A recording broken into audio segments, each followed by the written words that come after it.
Ayatollah खामनाई का कत्ल आलमी कवानीन की खिलाफ वर्जी है। ईरान ते हमले की मजम्मत की मामले के सफारती हल ते जोर दिता। मुज़ाकरात विच मस्बत पेशरफ के बावजूद ईरान ते आनन फानन हमला किया गया। पाकिस्तान ने ईरान ते हमले नूं आलमी कवानीन की खिलाफ वर्जी करार दिता। नायब वज़ीर आज़म इसहाक डार दा सेनेट विच पॉलिसी बयान आख्या पाकिस्तान ने ईरान के जोहरी तवानाई के पुरअमन इस्तेमाल के हक की हिमायत की।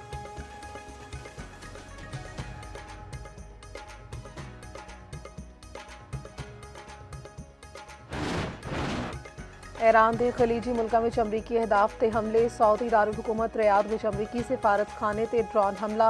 2 ड्रोन टकराने नाल इमारत में अग भड़क उठी। कोई जानी नुकसान नहीं होया। इमारत जुजवी मुतासर। रियाद ते अल खरज शहर के नेड़े 8 ड्रोन तबाह कर दिए गए। अमाराती वजारत दिफा का कहना है कि रियाद में अमरीकी सिफारत खाना बंद कर दिया गया। ईरान के सऊदी तेल तनसीबात के हमले तो इजहार लातालुकी।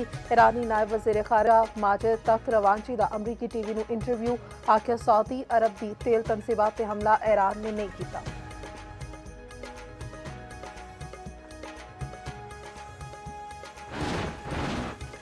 मुतहदा अरब अमारात में अमरीकी अड्डियां ते ड्रोन से मिसाइलों का हमला। अमाराती वजारत दिफा का कहना है कि ईरान तो आने वाले मिसाइलों का मुकाबला कर रहे हैं। कतरे वजारत दिफा के मुताबिक ईरान के 101 बैलिस्टिक 3 क्रूज मिसाइल ते 39 ड्रोन दाखिल हुए। 3 क्रूज 98 बैलिस्टिक मिसाइल ते 24 ड्रोन फिजा में तबाह कर दिए गए। बहरेन में अमरीकी फिजाई अड्डे ते 20 ड्रोन से 3 मिसाइलों नाल हमला। कमांड एंड हैडक्वार्टर की इमारत में निशाना बनाने का दावा। कुवैत में अमरीकी सिफारत खाना गैर मुआयना मुद्दत लई बंद।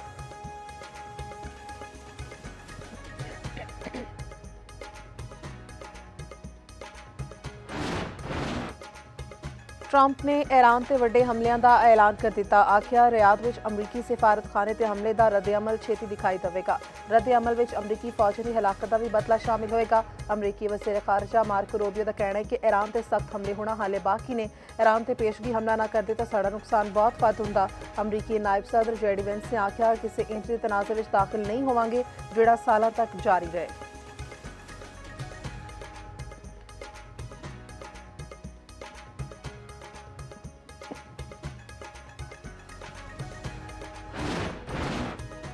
बलोचिस्तान के केप में अफगान तालिबान करिंदियां दे हमले नाकाम। फौज पाकिस्तान की मौसर कार्रवाइयां। अफगान तालिबान के 67 कारिंदे हलाक।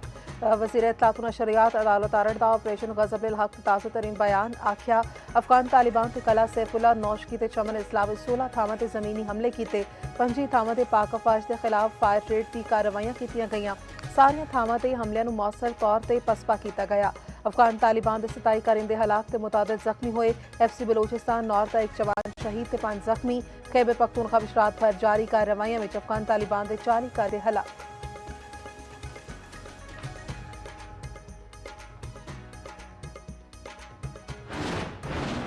अफगान तालिबान रजीम के खिलाफ पाकिस्तान का ऑपरेशन गज़ब अल हक। फौज पाकिस्तान की ज़मीनी ते फिजाई मौसर कार्रवाइयां जारी। अफगान सूबा नंगरहार में कामयाब फिजाई कार्रवाई। खुगानी बेस तबाह। सिक्योरिटी जराये के मुताबिक पाक अफवाज के जवाबी हमले में अफगान तालिबान के फितना खारिज नूं हर मुहाज से भरपूर पसपाई का सामना। ऑपरेशन गज़ब अल हक अपने अहदाफ हासिल होने तक जारी रहेगा।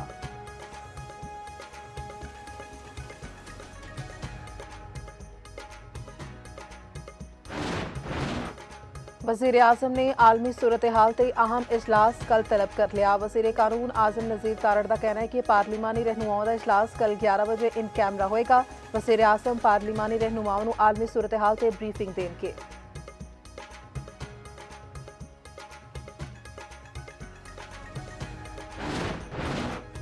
वज़ीर आज़म शहबाज शरीफ नाल पीपल्स पार्टी के वफद की मुलाकात। सियासी सूरत हाल पार्लिमान में कानून साजी तो मुतल्लिक उमूर ते गलबात। ज़राए के मुताबिक वफद ने वज़ीर आज़म ने हुकूमती कानून साजी के तहफ़्फ़ुज़ात तो मुतल्लिक आगाह किया। वज़ीर आज़म की कानून साजी के अमल में इत्तेहादी जमात को एतमाद में लैन की हिदायत।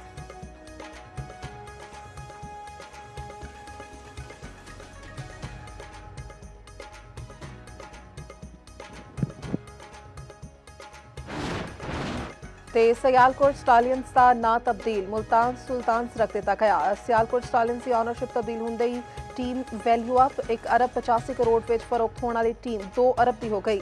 CEO PSL सलमान नसीर का कहना है कि PSL का पहला मैच लाहौर में होएगा। इफ्तिताही तकरीब भी लाहौर में होएगी।